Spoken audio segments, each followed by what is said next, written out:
Hi guys, welcome to Learn Electronics Repair. This is a part of, and I have the rest of it here, a Musicson 3200 watt audio amplifier. It's a quad channel, so it's 800 watts per channel, 4 channels. I've had this here for a long time, so I actually made a video with this. I just checked, it was 11 months ago. The reason this has been sitting here is because it has some short circuit transistors in the output. And if we look at these transistors, these Motorola MJL 21196, I couldn't find any original transistors to put in this. I could find some ones, I think it's On Digital, ON is the logo on them, but that's either like Motorola changed its name or they're not the same transistors. So because this is such a high powered amplifier, I was rather worried about the transistors being balanced. I said to the guy, look, if I'm going to fix this, I'm going to have to change them all. And the other thing I was rather worried about was getting parts from AliExpress. So I decided, in fairness, it was probably best not to repair this one. I just thought it was a bit of a rabbit hole. If I start putting equivalent, as I thought, of transistors in there, then it could just all go rather spectacularly and badly wrong. Yeah. So he left it here. It's been sitting here. I've done quite a few more repairs for this same guy since then. And then a few days ago, last week actually, he turned up with a whole load of these. So he's got them from somewhere. I think these are effectively the compatible type. Let's have a look.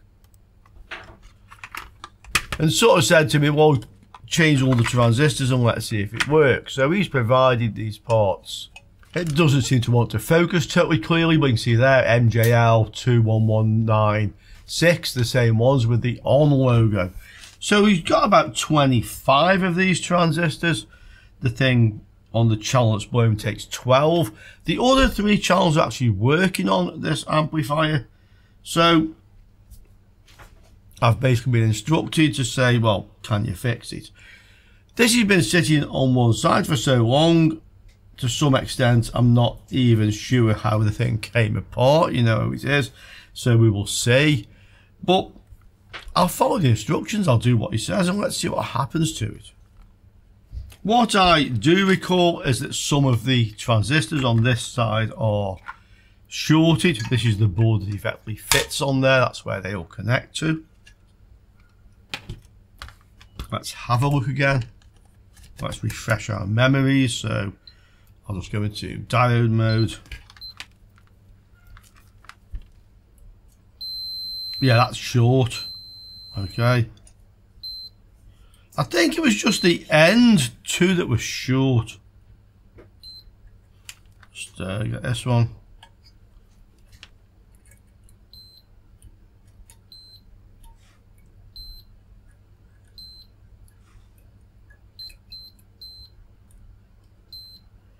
Okay, they all okay.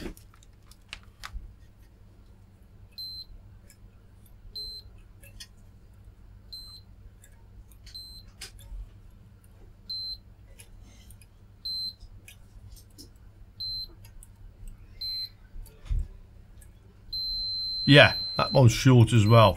So we have the 2 shorted ones, okay? But because I've got these kind of, well, I'm not sure if they're totally the same, I'm going to replace all of them. He bought plenty of them for me to do that. If we look on this channel, so this is one of the other channels, we'll see that if we want to check these transistors, I've got one unsoldered.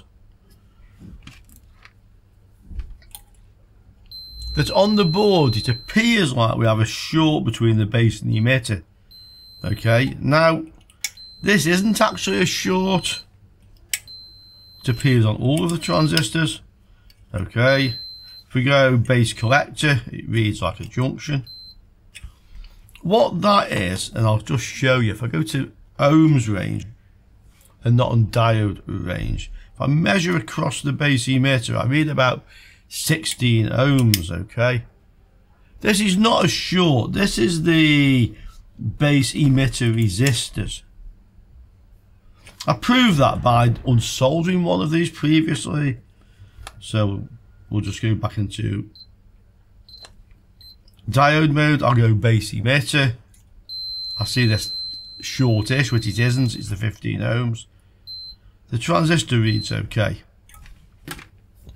So I think that's about as far as I got last time with this. And say, guys, this was like 11 months ago. I've got all the output transistors, but what I would like to do first with this is to remove this board as well. So I'm going to unsolder all the transistors on this one as well. So I've just got the two boards on the bench, and I'm going to have a good look around on here to see if I can see any difference. So probably in diode mode, depending on what I see, maybe in resistance mode. I just want to check all the components as much as I can to see if there's any difference on the readings between this one and this one, because it's possible this one has some other damage due to the blown output transistors. So let me unsolder the rest of these. I mean, it does take a little bit of time doing this, but I honestly believe it will save quite a bit of time if I do find something else wrong with this one rather than fitting those transistors. Okay, I can put a current limiter on, but doesn't mean something bad might not happen. So let me unsolder the rest of this and then we'll kind of carry on from there. So whether this actually ends up as being a completed repair on this video or whether it ends up not getting that far will depend to a fair extent what I find when I compare these two boards to each other. Okay, these things are not too difficult to unsolder. You just grab the leg, and then this has like a little eye in here, like a little hole which the transistor lead goes into.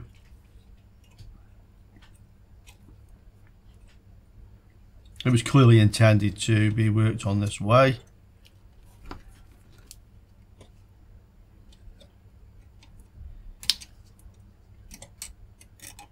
You have to be a bit quick doing this because sometimes the whole eye thing unsolders from the board.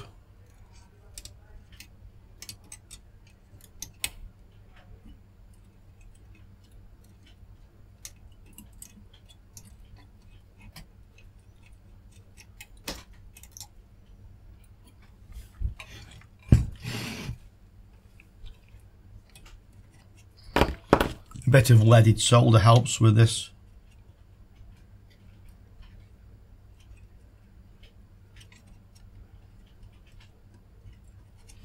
I'm unsoldering these rather than doing this with them attached because obviously I'm just going to make a comparison between the readings on one board to another. I don't actually know what is the correct reading. I'm just looking for differences. I know this is a good channel, so it's a good reference. But if I left these transistors on, I probably couldn't get any sensible comparison. Okay.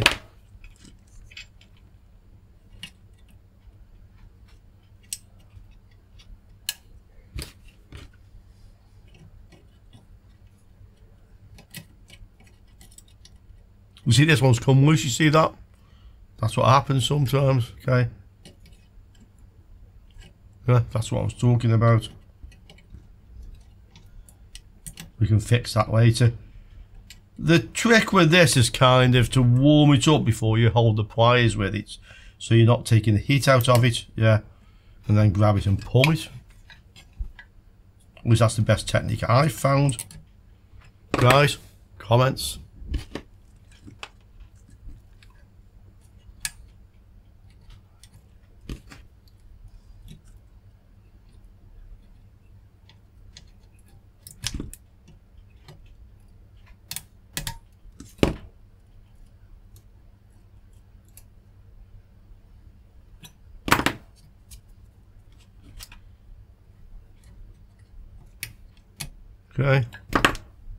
Okay, so I've unsoldered this other PCB. I made a mark so I know which way round it goes and which side it came from, so I'm not going to mix everything up here. It's very easy to get confused eventually with which was the good one, which was supposedly possibly the bad one. So I can test all these transistors now.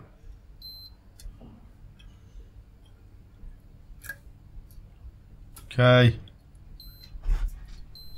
They look okay. I'm just checking for diode junctions between the base collector base emitter, and I'm just checking for a short between the collector emitter. So we can go across this side. It's okay. So all okay.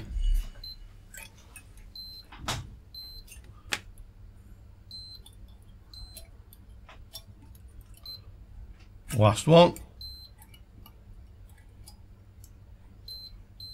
Okay. Right, so those are all okay. So we just have the two bad ones on the other side, but I'm going to replace all 10. Now we need to have a look to see if there's any difference we can see between the two PCBs. I have the two PCBs here, so I'm now going to make comparisons between the two. I'm just looking for differences. I don't know what readings I'm going to get in various places, but they should both read the same. That's the whole point, yeah. Now, there's lots of components on here. So I'm not going to poke about this randomly, testing every single component. What I am going to do initially is to look at the things which are most likely to fail, basically. And what that comes down to is power resistors, low value resistors because there was a short in the output, and the power transistors. So I'm going to look at those first. If I don't see any differences there, I'll have a look around the various smaller transistors and diodes. I can probably get some readings around these chips, especially if they're op amps. And then we should be able to come to a situation with good probability that both the boards read the same, therefore both boards are okay. So I'm going to start. First thing I can see, power resistors, okay? And these power resistors are connected directly around the output transistors. So this is the sort of thing that's likely to fail when you have a shorted output. So I'm just on resistance range. I'm not really worried exactly what the reading is. I'm more concerned whether they all read the same on both. So they're reading about 1 ohm or thereabouts on my meter. I'm also not worried about small differences. It's big differences, like one of these being open circuit. That's what I'm really looking for. There's another resistor here. Now this is a 2.7K. It reads about that. There's another one here. This again is a 2.7K. And it reads about that, and then more of these 0.5 ohms. So we'll just check these.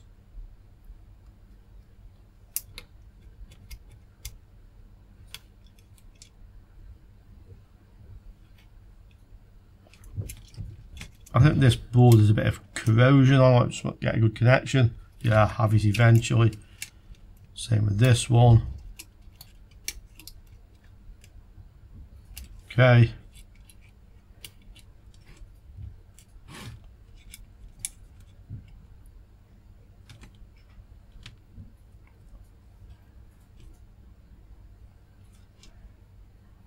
Yeah, I have a good connection on that one. This one.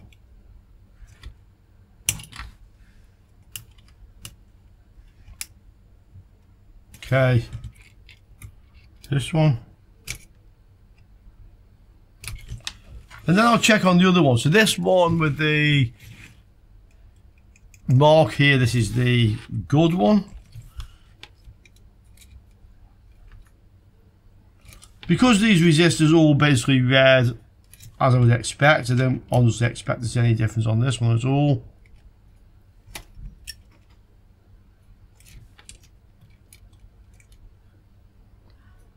In fact, it's all reading basically the same.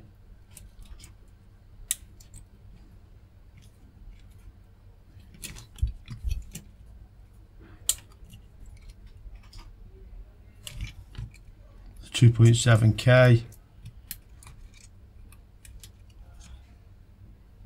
Okay, here, same, yeah, and then down the other side.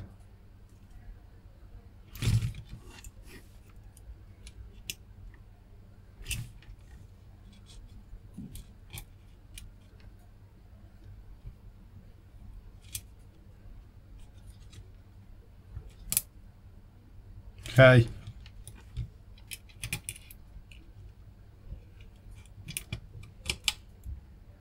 Okay.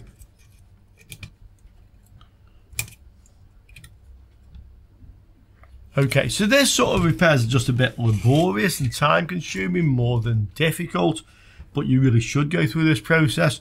The two relays I'm not worried about particularly, because what these relays do is connect the speaker to the output of the amplifier if the protection circuit isn't activated. So if a relay wasn't working, we'd probably be able to visibly see that, and it wouldn't actually cause any damage or harm, just one channel wouldn't have any output basically. Let's have a quick look. There's a couple more power resistors, so we'll check these. This one, 15 ohms. Okay, this one the same. That's on the bad one. Notice on this they're a different type of resistor. It's possible they've been changed on one of these before. 15. So power resistors look okay. Next thing I'm going to check is going to be the large transistor. So let's have a look to see what we've got. I'll start with the ones which are sort of down through the board. Okay, so this one's a TIP50. Yeah, they're both TIP50s. Again, one looks like it may well have been changed previously. So to do this, we'll go to diode mode. Okay. I'm not sure the pinout of these, but again, really, I'm just looking to see if there's any difference, because I know this board is a good one. So that reads like a diode. That reads like a very low resistance, but this is the good one.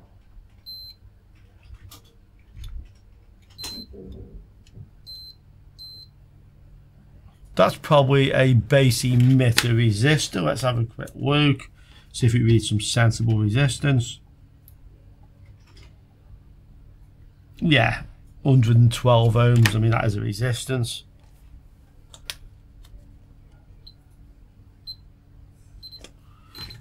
On the other board. Oh! Well, there's a problem straight away, eh? See, that leg should go to there. It doesn't. What's it read? Well, this is short.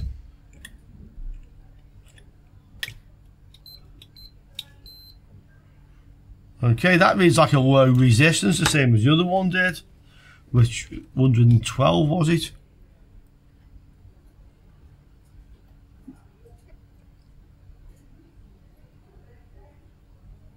Yeah, close, very close. So we definitely have a shorted transistor here. That's the first thing.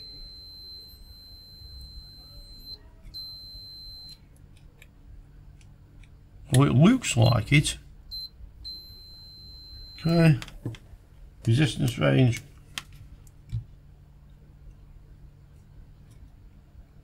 Four and a half ohms. Again, back to this one.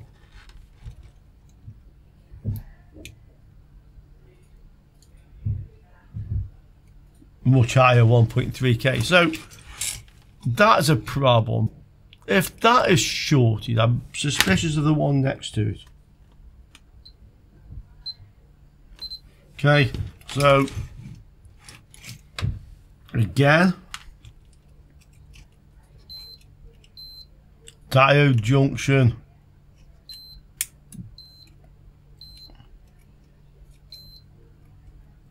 That reads a low resistance, just the same as this one did.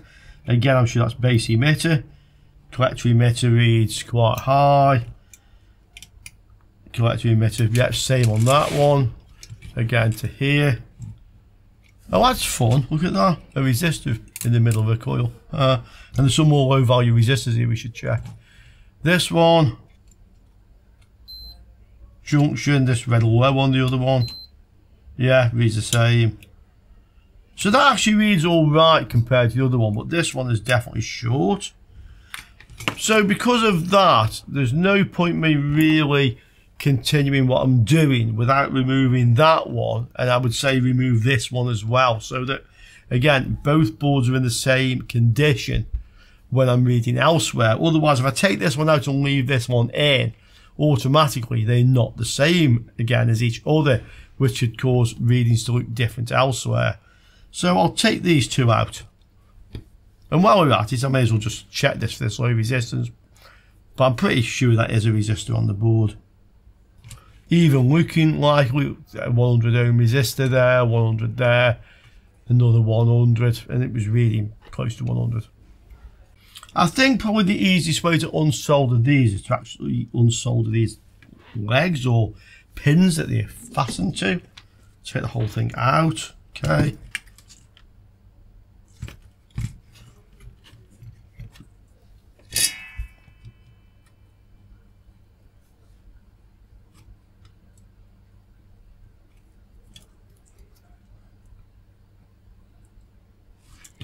I'll just try and push down on it.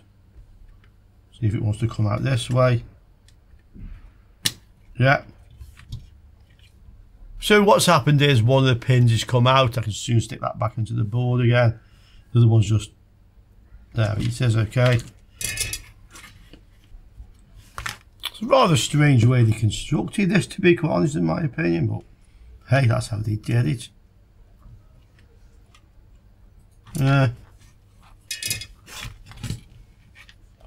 Right, let's look at these transistors. This one tests okay anyway.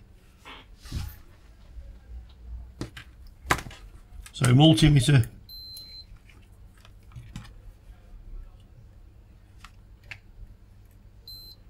Junction. Junction. Reads open. Okay. Looks like a good NPN transistor. This one. Definitely short. Base collector. Base collector short on this one. Okay. And because there's a low value base emitter resistor, that read low as well. Yeah, so we have one bad transistor. The question is now, how much further back is the problem going to go?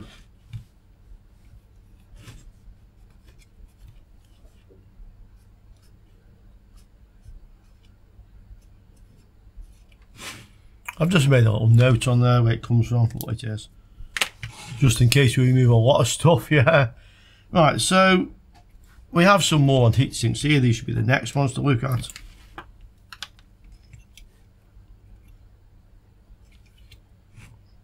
I'll just check, by the way, yeah, this is that low value resistor that we're seeing. Okay, still there. Junction. Junction. And that's from the collector to emitter. Reads about, yeah, sort of goes off the scale after a little while. Again, just compare. Yeah, junction. Junction and then collector emitter. Yeah, it just goes up. Okay. Same as each other, this one. A bit dark down there, let me just get a bit of light onto it. So this is the good one. Let's have a look on this one. Well, that reads not like a junction. That reads not like a junction. Let's get the opposite polarity.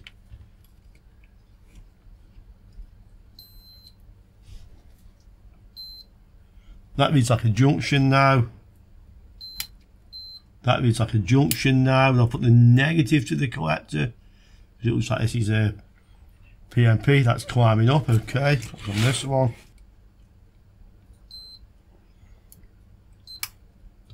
Well, it looks basically the same. Yeah, about 2.3 there. This is a single one, maybe something to do with the balancing, because these have been kind of like in pairs. You normally find drivers, pre-drivers, and one in the middle between the two. Yeah, there's a pot there as well. So this will be to balance the amplifier, the bias, so that you get effectively a 0 volt output with a 0 volt input. Okay.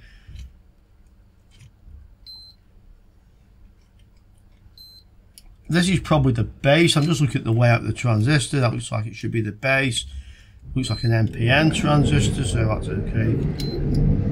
That's okay. We'll test this one collector emitter with the positive of the collector. Yeah, 1.04.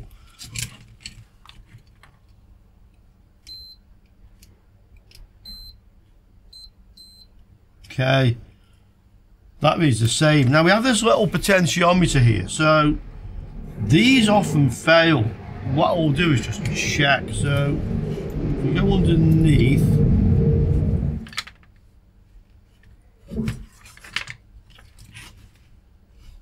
if this fails, this can actually cause the thing to blow. Looks like the center pin is connected to here. Well, it's reading 330 ohms. It's not reading open. Is this one about the same? I mean, it may be adjusted differently, but it reads very much the same, so I'm happy with that. And now we get into the front stage of the amplifier. So I can see 4 more kind of like power devices. The further I get this direction without finding any more devices below makes me think this is probably okay. Looks like we just have one of the drivers blowing on this one. Let's see. I'm expecting a mixture of NPN and PNP.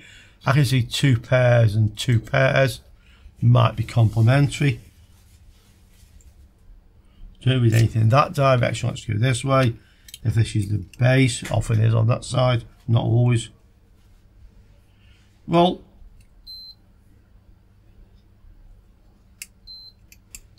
looks like this could be the bass, and we have collector emitter or emitter collector, okay? So I can check the same on the good one. Yeah, looks the same as that one did.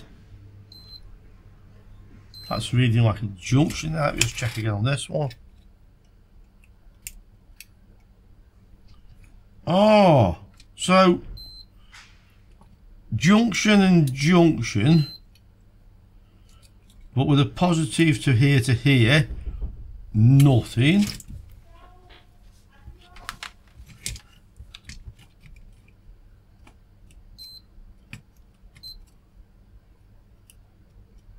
Junction, junction.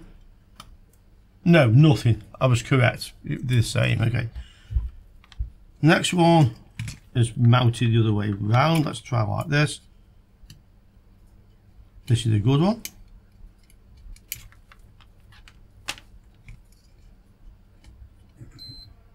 Okay.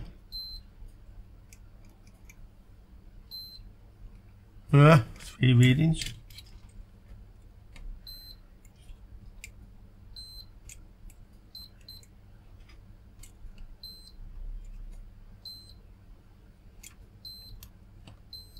That looks the same. 2 more, and then we've pretty much done all of these. Nothing there. Wouldn't be surprised if this is a complementary the other way round. Negative to here. Okay, it reads like that. Again, I can see 2 diode junctions on it. That's the good one anyway. Go with this one.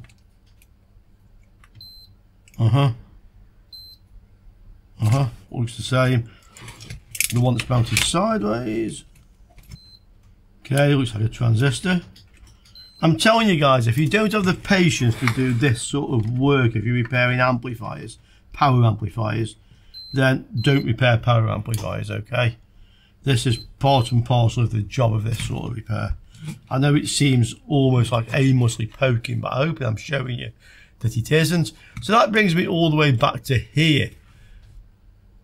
I've got a couple more transistors here and then these op amps. As I say, the further this way you get away from the output without finding any shorts, the more likely all this is going to be fine. If you're really unlucky, you'll find the short has blown the whole thing. Okay, we get in there.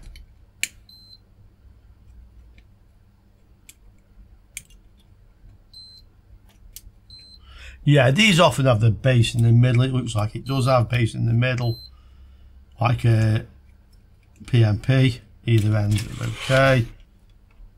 Bass in the middle. 0.27. Just so we get on the other one. Oh, it is the same. I just didn't look here at the bleep. Okay, it reads the same. The one that's mounted sideways. Probably bass in the middle, looks okay. Compared here. A bit bent, but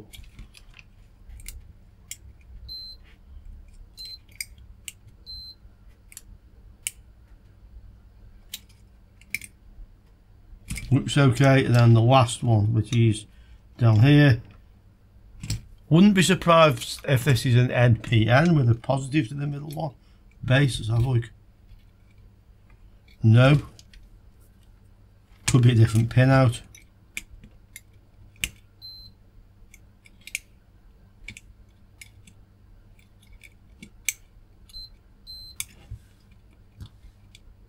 That looks like another PMP. And the last one here.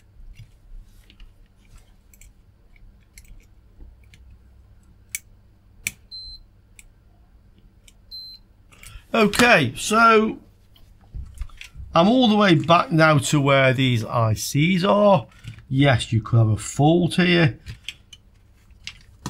I might be a bit tempted just to look at the two potentiometers again because these things can fail. Let's have a quick look. So these two pins are connected together. 118, okay. That's the good channel. This one. So it could be different because of a different position. Yeah, 125, which is not really open, which is what I'm really worried about. And then the last one is in the middle here. This has all three pins separately. Okay, so this is the wiper. That reads like short. That reads like short actually. A very low value potentiometer, that one. And 5K. Look at the other one. Okay. Oh, we see now two pins are connected together. I just couldn't see it on the other boards. And it's adjusted towards one end. Look, I just couldn't see that track. I can see it now. It's just a bit darker on here, okay? So looks to me like those two potentiometers are just adjusted all the way over. In fact, even looking where the screw adjustment is, they seem to be all the way over as well. So I think we can say with good confidence that we have two amplifier boards that basically read the same. There's a few other things I would just like to check, and that's, I can see these little things that look like a resistor with a black stripe. They are 0 ohm resistors. Again, anything that's low value could have failed when you have a short. So these should just all read like a short. I don't even need to compare one channel to the other. I'm just looking at the go for the route. I was looking at the bad channel. Yeah. If I find one that doesn't read short, well, these are 0 ohms, so it should do. Okay. Okay. Some more here.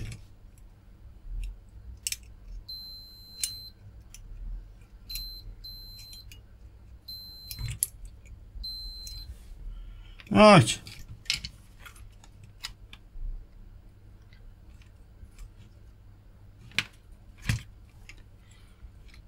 Last couple of power resistors. What's this one read? Basically short. Well, it has a coil right across it anyway. This one, pretty much the same. Let's look at this. I am on diode test, so you'd expect it to read a bit. That's a 22 ohm resistor, yeah.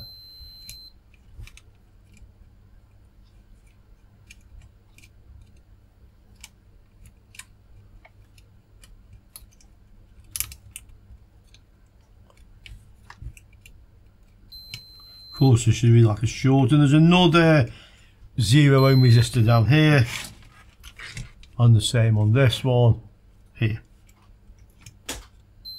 Okay guys, that's everything. There are a few more transistors over here. This lot, just looking at it, is going to be part of the circuit that detects protection areas, diodes and transistors. I may as well check them. I'll do it off camera, you've seen enough, but I'll just have a quick look around here, just across all the diodes, across the transistors, see if there's any difference between the two. If there's a fault in this area, I would expect it just to cause a protection area. I wouldn't expect it to actually cause any problem with the amplifier. When you're probing around like this, if you find a relay, don't be surprised if you find a diode that may look short or leaky next to it. It's not, it's just wired directly across the relay coil. Now this will depend on the resistance of the coil itself, so if it's a relatively high resistance you may not see that. Okay, but that is quite a high resistance one, but some relays have a rather low resistance coil and there will be one of the diodes attached across it. That's normal to find, and that diode will look like a short. On this one I had a look and none of them actually did look short, but I just thought I'd mention that in case you come across it, okay? So I'm relatively confident now, apart from the output devices which I have. I just have this one transistor which is definitely short, TIP50. I'm not sure if I have these, I'll have a quick look. Yeah, it's here, so it's quite a high voltage actually, high voltage 1 amp transistor. You really don't want to get messing around with these amplifiers, guys, and trying to find equivalents. Yeah, it really isn't worth the hassle, in my honest opinion. Okay, others may vary, but personally, I don't mess with these things. I don't actually have the part for this one. They'll probably have this up at the electronics store in the capital, so hopefully around the end of the week I can get one of those. And then I think the next stage with this is going to be to replace all the output devices on the channel that had one pair blown. I think that's prudent to change all of them and then put it all together, and let's have a look how we can safely power this up and test it. Okay, hope you enjoyed that. It gives you some idea about this type of repair work. Guys, it is laborious, I'm telling you now. If just watching this video wore you out, you're probably not suited to this sort of work.